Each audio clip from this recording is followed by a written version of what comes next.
My sister framed me, cried to my parents, and got me thrown out barefoot at 15. Weeks later, she bragged about it, and Mom overheard everything. Kyle, an 18-year-old guy, was 15 when all of this occurred. And if you asked my family to characterize me back then, they would most likely mention the problem. My father was among those who believed that respect was a one-way path. You either give it to him without question, or you receive the belt of his voice and on sometimes his actual belt. My mother followed his lead as if it were gospel. Then there was Becca, my sister, who was 2 years younger, and yet the perfect child. She could set the kitchen on fire while making popcorn, and my dad would call it a learning experience. I forgot to mow the grass once, and I'm irresponsible and heading nowhere in life. That is how it has always been. Everything she did was forgiven. Every action I took demonstrated that I was doomed to make mistakes. If she passed an exam, it was because she was diligent and intelligent. If I passed a test, it was due of luck. She was the golden child, and I was the one that brought the family down. I'd always thought it was unjust, but I never imagined she'd take it to that level that night. It started normally. I was in my room with my ancient laptop fiddling with some music downloads and half-assing homework. It was late, possibly past 11 o'clock. My door swung open so hard that it struck the wall, and both my parents stormed in as if I had set off an alarm. My mother's face was flushed, and my father's veins were visible on his forehead. Behind them, Becca pretended to cry so hard that she should have received a medal. He stole it. I saw him take it from Dad's wallet. She wailed, pointing directly at me. What I sat up straight, perplexed as heck. Dad is already storming across the room, looking around like he's on an investigation show. Then he grabbed my pillow, lifted it, and there it was. Crumpled bills, possibly worth $300 to $400, were pushed behind it. I swear my stomach sank through the floor. I told you, Becca exclaimed, crocodile tears streaming down her cheeks. My head couldn't even process. I had not touched his wallet. I hadn't even gone near it. But before I could say anything, Dad was in my face, jabbing his finger at my chest. You embarrassed this family for the last damn time. You think we didn't notice things missing before? You think we're stupid? I jumped up abruptly, shaking my head.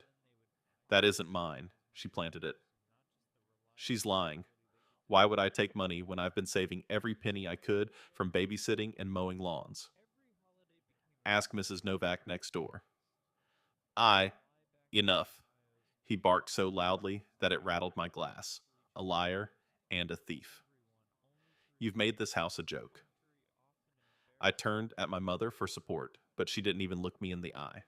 She repeated what Dad said. There were no questions, as if it were the law. Meanwhile, Becca stood behind them, head lowered like a saint. But I noticed the sneer, that little flicker of joy on her lips as Dad began tearing up my room, tossing my belongings into a trash bag as if I were some stray they were discarding. Dad, please, it isn't true, I exclaimed, my voice breaking. But it didn't matter. He snatched my rucksack from the corner, dumped it onto the bed, and began filling it with odd clothes. Mom began to say something, but a frown from Dad silenced her. Becca let out a big sniffle. I'm terrified to even share a house with him because he gets so angry. What if he hurts me? That cut worse than anything. I spun toward her, my heart hammering. What are you talking about? I've never laid a hand on you, but the harm had already been done. Dad clenched his jaw. That's it. Out now. They thrust the bags into my arms and dragged me down the hallway with Becca trailing behind, whispering, I told you they'd believe me. And when we reached the front door, Dad jerked it open. The night air struck me like ice. I was barefoot and still wearing sweatpants and a t-shirt. Dad shoved me onto the porch so forcefully that I stumbled. My sneakers were still at the door, so I grabbed them before he could close it completely. You don't come back here until you're ready to admit what you did and apologize to your sister, he said quietly and definitively. I didn't do anything, I exclaimed, my throat raw. She's lying to you. She set me up. Don't you dare talk about her like that, my dad said. She's been nothing but good to this family. You're jealous, Kyle. Jealous and bitter. The door slammed shut, shaking the glass panes. For a few moments, I stood there, garbage bag, dropping from my arms, waiting for it to swing open again, to discover they just kicked out their own child over some tears and planted cash. It never did. I sat down on the porch steps shivering and looked out at the peaceful street. I wasn't only grounded, I wasn't only in trouble, I was out exiled. I'm 15 years old and standing outside my own house with nothing but a trash bag of clothes and a backpack. I knew my sister had won. She had their trust, affection, and unwavering commitment, and I was disposable. I recall gripping the trash bag as if it were a lifeline, my chest so tight I could hardly breathe. Part of me wanted to rush back inside and pound on the door until they listened. Another portion realized it wouldn't matter. They had made their choice. And as I eventually stepped off that porch and began heading into the night, one idea burned brighter than the rest. They'd choose to trust her lies than my truth. That's when I understood I wasn't the only black sheep. I had already been cut out of the herd. The first night I went around the block till my legs hurt. I wasn't even sure where I was headed. It was late and freezing, and I was clutching a garbage bag like a runaway. I considered crashing at the park, but the benches were soaked from sprinklers. Then it struck me. Lindsay lived a few blocks over. She'd been my best friend since middle school, so I believed maybe her folks would let me spend the night. Her eyes widened as she noticed me standing there in sweatpants, carrying a garbage bag. She let me in, quickly whispered inquiries, and I informed her that they had kicked me out. She didn't seem astonished, just sad. She gave me a blanket on the floor and some leftover pizza, and I slept more soundly than I had in weeks. Her mother was not as forgiving. The next morning, she approached me privately. She wasn't nasty, just straightforward with me. Kyle, you can stay for a few nights, but I can't afford another mouth. You'll have to figure something out. I nodded, pretending everything was okay, but my stomach wrenched. Lindsay's mother drove me to school early on the third night and told me I couldn't return. That was it. I placed my garbage bag inside my locker and pretended I had somewhere else to go. From then on, I began couch surfing. A classmate let me crash on their sofa for the night. Another let me remain in their basement, but only for tonight. People did not want to cope with the drama in my family. After approximately a week, I was out of alternatives. That was when I began sleeping wherever I could. Behind the gas station, in a nook near the dumpsters, where the light did not shine. I used to be able to hide until closing time at the library, but the security guy found me after a couple of nights and kicked me out. I tried the school bathroom once, shutting myself in a stall, but someone came in, noticed my bag, and word traveled quickly. Hunger was terrible than cold. I had maybe $40 saved from cutting lawns and babysitting. That money was quickly spent on cheap hamburgers and vending machine munchies. Following that, I either missed meals or drank from water fountains. My stomach grumbled loudly in class. I would receive looks. School didn't make things simpler. Becca worked quickly. At the end of the first week, everyone had heard the story. How I stole money from my father, how I was booted out. She made it sound like I was a junkie in training. When I sat down next to them, the kids brought their backpacks closer. Teachers gave me long stares that indicated they'd already been warned about me. As I sat down in arithmetic class, a female moved her notepad. "Sorry, I don't want my stuff stolen," she whispered under her breath, just loud enough for everyone to hear. The entire row snickered. I wanted to yell, but I knew it wouldn't help. One day in the hallway, Evan, a basketball player, shoulder checked me and yelled, "Watch your hands, thief." I shoved him back out of reflex, and for a brief moment, I believed we were about to swing. A teacher broke it up, but I received the warning, not him. One more incident. Kyle, and you're suspended. I heard this everywhere I went. Becca shines, I sink. She made it loud enough so that everyone knew she was responsible with money. Unlike some others, I believe she'd catch my glance across the cafeteria, give me a slight smirk, and then resume her lovely demeanor in front of her buddies. She relished every second of it. By the second week, I was a ghost at my own school. Nobody wanted me around. I sat alone, ate alone when I had food, and pretended I didn't care. But internally, it was eating me alive. Nights were the worst. I'd curl up with my backpack and sweatshirt over my face, hoping cops wouldn't bother me or a drunk wouldn't walk by. The chilly concrete caused my back to ache. My shoes were stinky from walking miles every day, merely to waste time. And all I could think about was my own family did this to me. Not strangers, not enemies. My sister. One night, I attempted to sneak into the library again. I figured if I concealed better, maybe they wouldn't notice. I curled myself behind a row of shelves and used my bag as a pillow. Around midnight, the guard's flashlight struck me directly in the eyes. He shakes his head. "You can't stay here, kid." He ushered me out the side door as if I were a trespasser. I wasn't sure where to go, and for the first time, the concept struck me. Perhaps this is precisely what they wanted. Perhaps they didn't want me alive anymore. I ended myself curled up behind the petrol station among the garbage.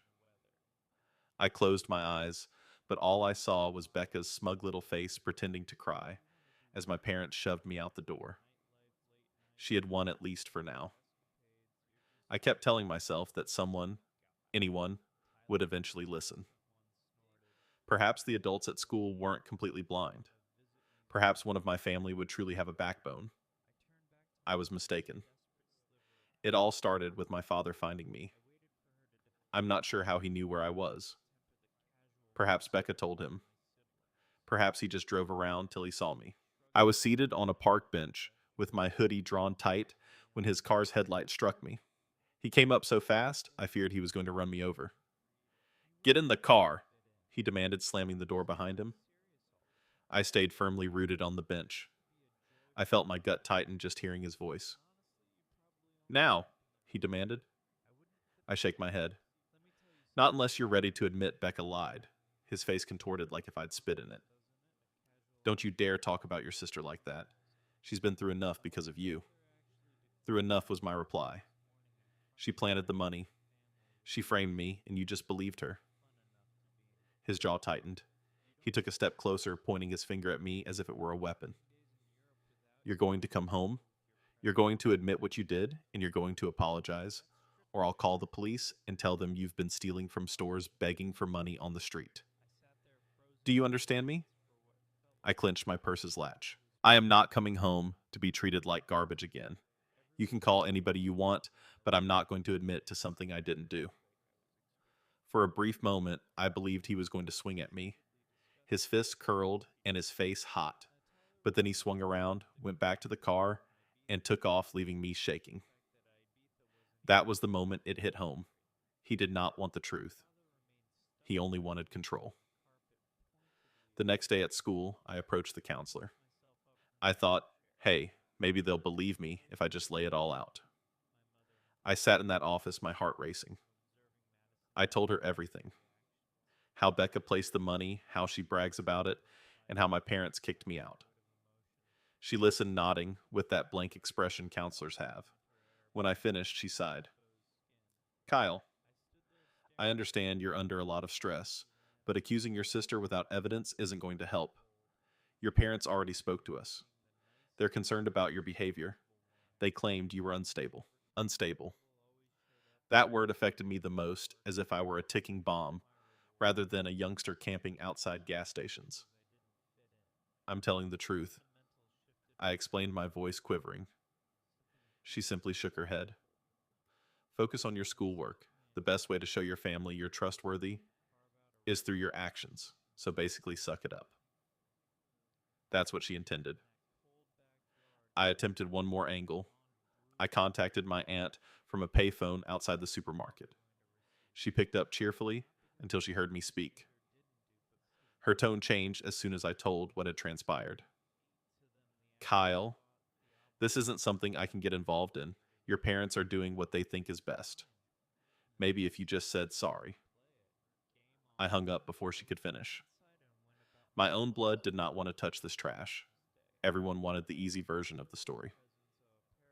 Kyle is incompetent. Becca is perfect. Case closed. That night, I sat outside the petrol station, back against the wall, sipping water. I'd filled in the bathroom sink, hoping to feel something in my gut. A neon sign buzzed overhead. Cars drove in and out, and I sat there unseen. Then I heard the voice that I despised the most. Wow, didn't think you'd last this long out here. I looked up, and there she was.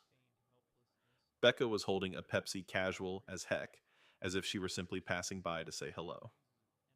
I glared. Why are you here? She asked, smirking. Curious, I guess. I wanted to see how long it would be before you crawled back. My fists clenched. Why are you doing this to me? You think you had it rough. Try being me. Mom and Dad never let me slip. Not once. Every grade, every chore, every little thing I did was compared to you. If I messed up, it was, don't be like your brother. That's all I ever heard. I frowned, but she continued, her voice low and steady. Now, for once, I don't have to be perfect. I don't have to prove anything. All I have to do is not screw up like you. And honestly, that's easy. I'm not giving that up. You're sick, I mumbled. Her grin broadened. What's really sick is how easy it was. Everyone already thought you were the screw up. I just gave them proof. I wanted to shout, shove her or something. But she leaned in, her voice lowering. And if you keep pushing it, if you keep running your mouth about me, I'll make up something even worse, and then you won't just be homeless, you'll be locked up. She stated it calmly and confidently, which made my skin crawl. She wasn't lying. She was already planning her next move. She strolled away as if she hadn't just threatened to destroy what little I had left. And as I sat there in the warmth of that gas station sign, it dawned on me. She was not simply attempting to make me appear terrible. She said wanted to utterly erase me. That thought lingered in my mind for days. Every time I tried to sleep behind the gas station or strolled around to waste daylight, it played back in my mind like an echo. Becca wasn't simply glad I was gone. She wanted to eliminate me like if I never existed. By the third week, I had sunk lower than I had imagined imaginable. My cash was gone. My phone died. And I hadn't had a real meal in 2 days. I lugged the garbage bag everywhere. School bus stops and parking lots. It wasn't even closed anymore. It was like a sign around my neck. Homeless loser. One night, I attempted to hide again in the school library. I reasoned that if I hid deeper behind the shelves, I might be able to avoid detection. Around midnight, a flashlight beam struck me directly in the face. Security grabbed my arm and marched me outside. I already told you can't sleep here, kid. Try this one more time and I'll report you. Then you'll be suspended, he stated with a smirk. It began to rain shortly after. I walked for miles, rain pouring through my hoodie, my shoes squishing with each step. My trash bag became so wet that the plastic tore and half of my garments spilled on the sidewalk. I grabbed them up anyhow, clutching the sack tightly. Even though everything smelled of mildew, I ended up under the awning of a closed laundry. My stomach clenched with hunger. The type that made you lightheaded. That was my breaking point. I sat there shivering, thinking, maybe this is it. Maybe I'll just disappear out here and nobody will notice. That's when Lindsay arrived. She came rushing up with an umbrella, hair stuck to her forehead, out of breath, as if she had been seeking. Kyle, why didn't you answer your phone? I've been looking for you everywhere. My phone's dead, I murmured. The truth was, I hadn't had a charger in weeks. She crouched next to me, disregarding the puddles that soaked her jeans. You look awful. Thanks, I replied, attempting to laugh, but my voice cracked. She placed a crumpled envelope into my hands. Here, take it, I frowned. What is it? Just open it. Inside was about $60, largely in little banknotes. My throat clenched. Lindsay, I can't. You can. She cut me off. It's my allowance. I don't need it. You do. I could not even speak. I simply nodded, hugging it as if it were the most precious thing in the world. She looked around and lowered her voice. There's something else.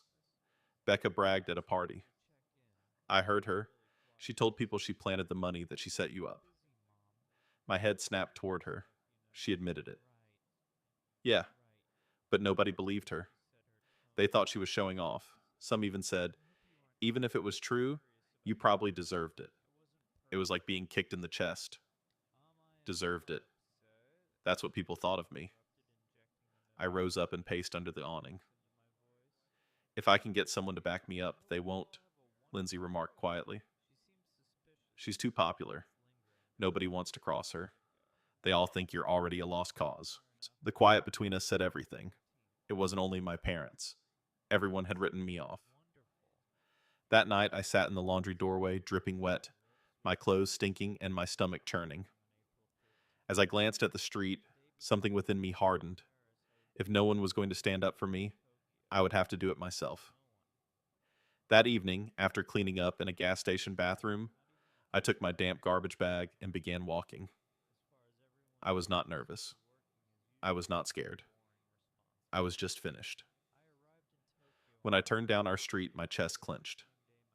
The house looked the same as before. White siding flower pots on the porch, the place I grew up in. But it wasn't mine anymore.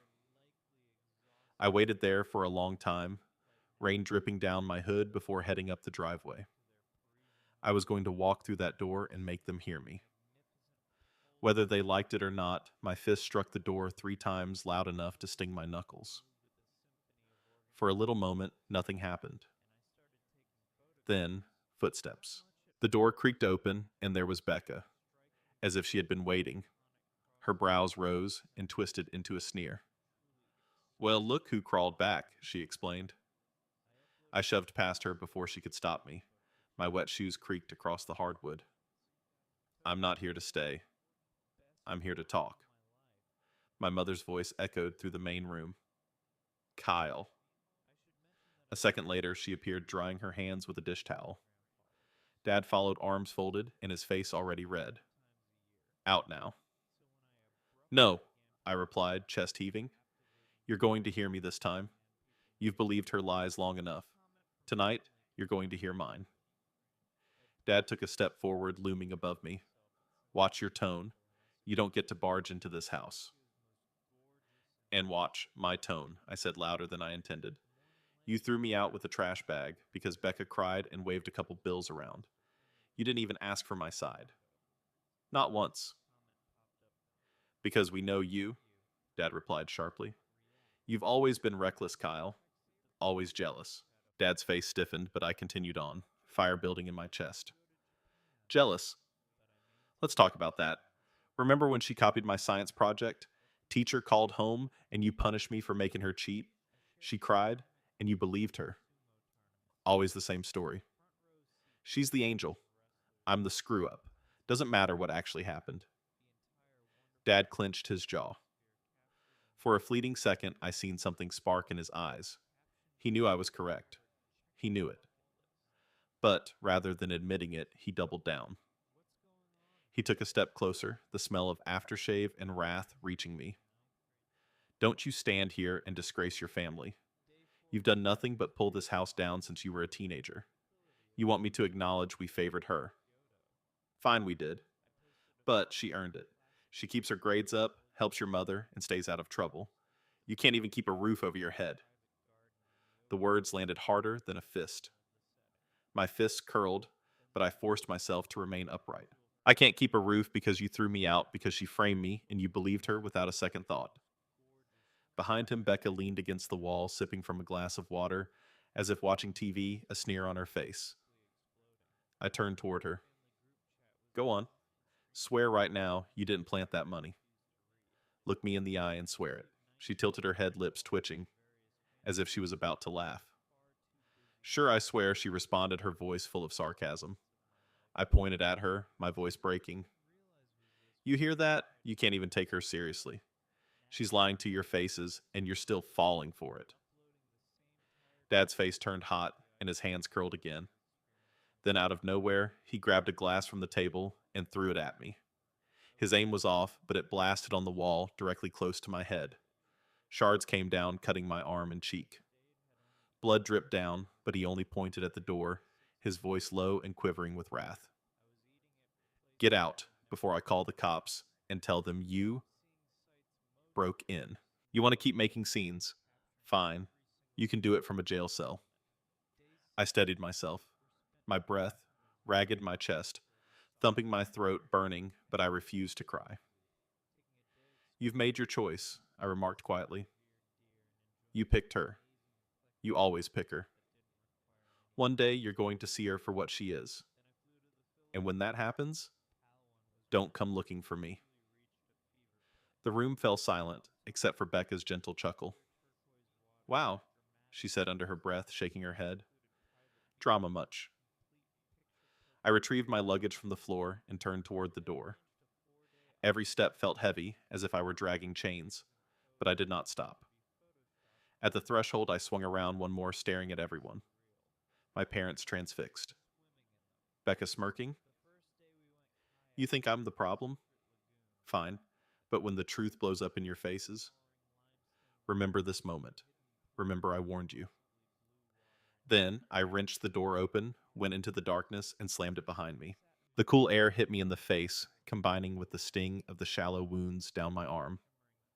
I walked quickly, mouth hard as if putting enough distance between myself and the home would allow me to breathe again.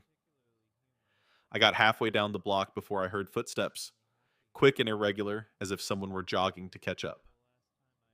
Wait up, bro. I spun around, heart pounding. And there she was, Becca, jogging behind me, calm as usual, her face shining in the dark light of the street lamp.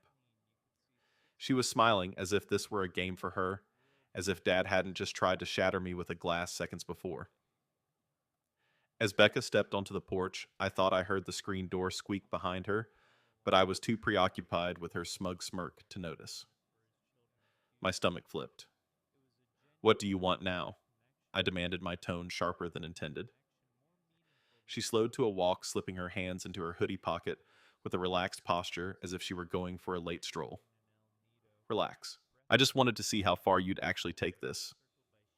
I glared at her, my fists tightening tight as my arms ached from the farther than you think. I'm done letting you run the show. Her grin grew, her teeth catching in the streetlight's radiance. You still don't get it, do you? Yeah, nobody's ever going to believe you. You can scream, cry, bleed all over the sidewalk. It won't matter. To them, you'll always be the screw up. And I'll always be the one they're proud of. Proud? I sneered, shaking my head. You destroyed me? Destroyed you? She repeated, twisting her head as if I had uttered something amusing. Then her voice lowered.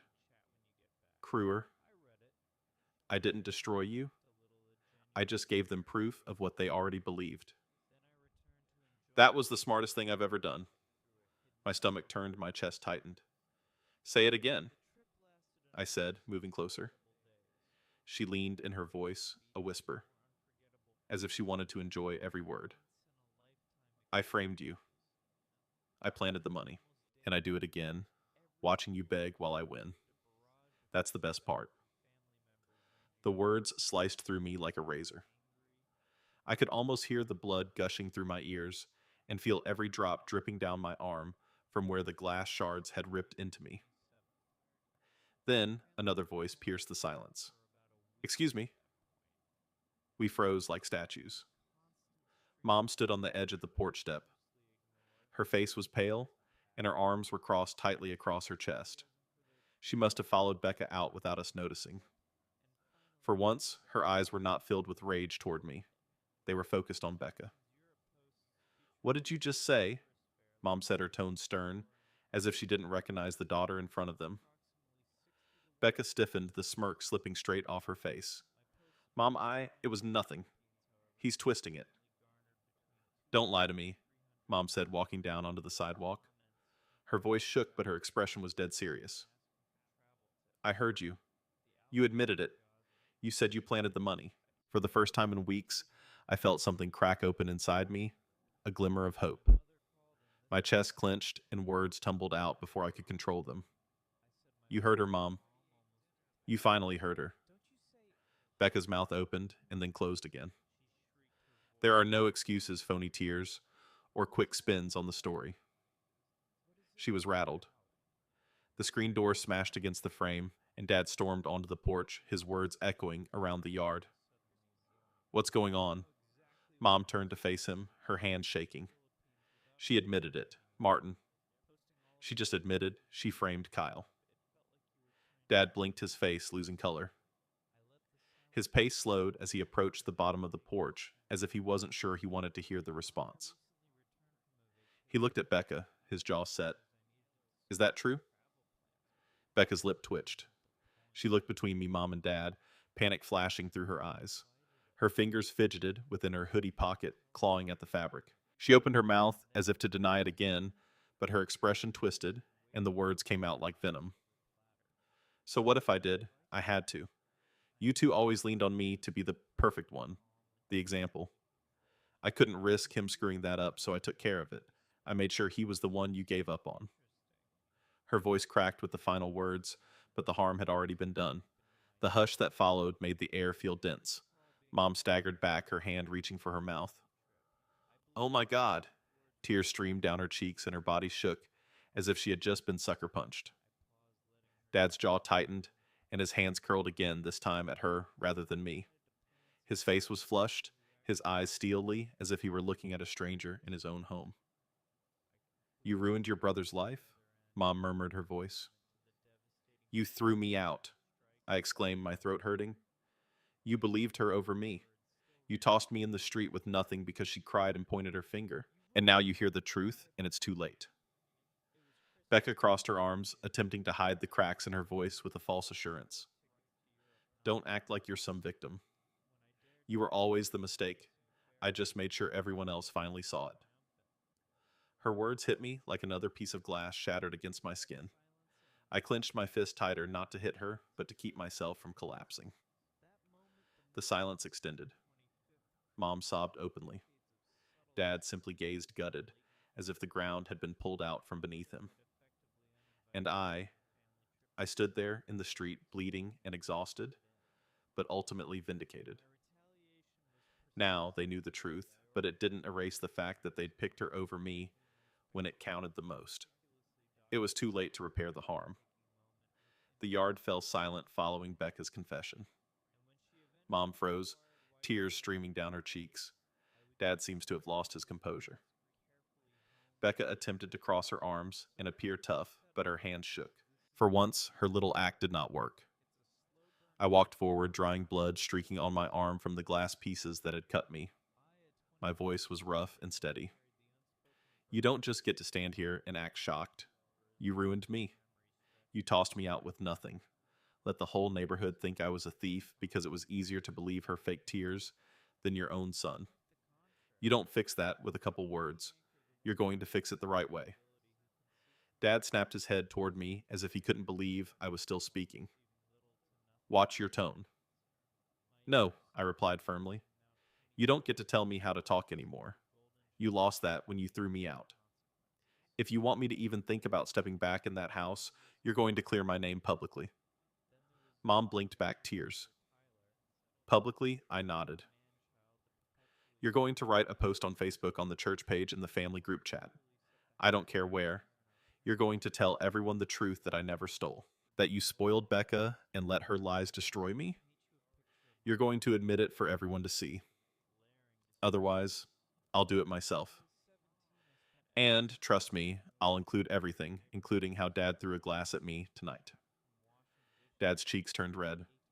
We don't air family business online. I laughed bitterly. You already did when you threw me in the street with a trash bag. You let Becca's story run wild at school, at church, with neighbors. You were fine letting everyone whisper about me. Now you're going to be fine undoing it. Mom's weeping intensified. She turned to Dad, her voice breaking. Martin, he's right. We did this. We let it happen. She waited for him to respond, as she always did, but he remained stiff, fists tight, and no words came out. For the first time, his silence did not protect her. It dragged her down with him. Mom had always been obedient to Dad's instructions. She repeated every penalty rule and phrase he had spoken. But tonight, his silence wasn't sufficient. He was losing control, and she recognized it. Her hand shook as she took out her phone. "If you won't say it, Martin," she muttered. "Then I will." Dad's look pierced through her as if she had betrayed him, but she did not stop. Her fingers trembled as they lingered over the screen. "Tell me what to write," she asked me. Becca's head jerked towards her. "What, Mom? You can't quiet." Mom snapped, her voice shrill. "You did this. You brought us here." I walked closer, heart racing, and dictated slowly. "We need to apologize publicly. Our son Kyle was wrongly accused of stealing. The truth is, our daughter Becca framed him, and we believed her. We spoiled her, protected her, and let her lies destroy his reputation. We failed as parents, and Kyle deserves to be seen for who he really is, not the scapegoat we made him." Mom typed every letter with her hands trembling. Dad stood straight, his face hard as stone. But he did not stop her. She hit the post. The words were out there. The damage could not be undone. Within minutes, her phone was buzzing with notifications. Comments poured in from relatives, church members, and even neighbors. "We did not know." "I'm really sorry, Kyle. It takes guts to admit this." Dad's face became pale as more and more piled up. He was aware that his iron control had been lost. Becca snapped. "You just ruined my life," she exclaimed.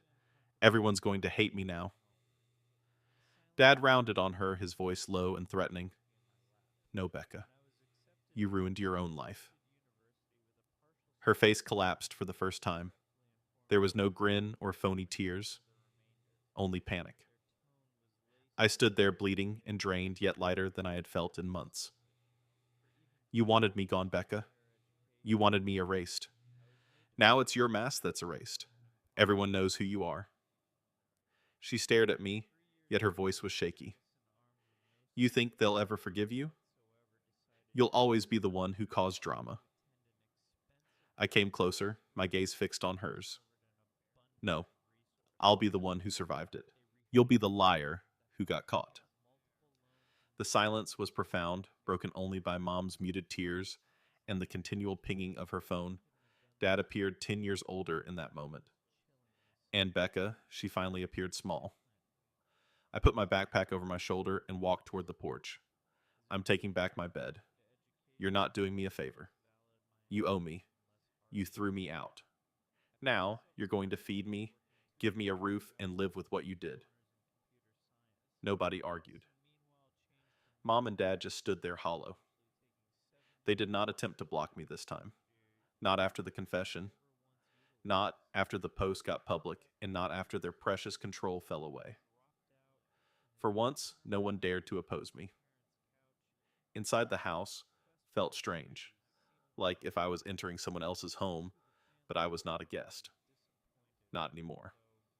I'd brought the truth to light. I had recovered what they had stolen. As I dropped my garbage bag down beside the stairs, I noticed them all waiting there. Mom's eyes were hollow, Dad's expression stern, and Becca was furious. "You wanted a perfect daughter so badly. You turned me into the villain." I murmured, my voice low but steady. "Tonight, you told the world the truth. Don't think that fixes it. But at least now everyone knows what kind of family you really are." And so I marched upward, each step heavy, yet steady. For the first time in weeks, I was going to sleep in a proper bed. Not because they allowed it, but because I demanded it. They had cast me away once. I was the one who chose to